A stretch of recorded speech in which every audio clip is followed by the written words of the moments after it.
In today's video, I'll show you on how you can connect Bulenox to NinjaTrader quick and easy. First things first, you want to head over to your NinjaTrader application, and from here you then want to click on Connections. Inside Connections, click on Configure, and basically what we want to look for is the rhythmic for NinjaTrader brokerage. You want to double tap on this to go ahead and edit out the available connections, and it will be taken to the configured presets. And from here you want to change your connection name to Bulenox. So let's go ahead and do that real quick.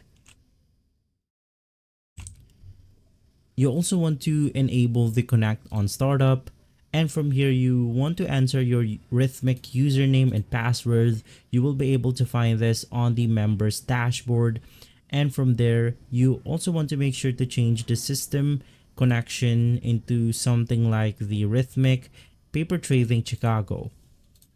Click on the apply button, and from there you will be able to connect to the rhythmic Bulenox. If this video has been helpful, leave a like, subscribe, and follow Guide to Everything for more videos like this. Thanks for watching.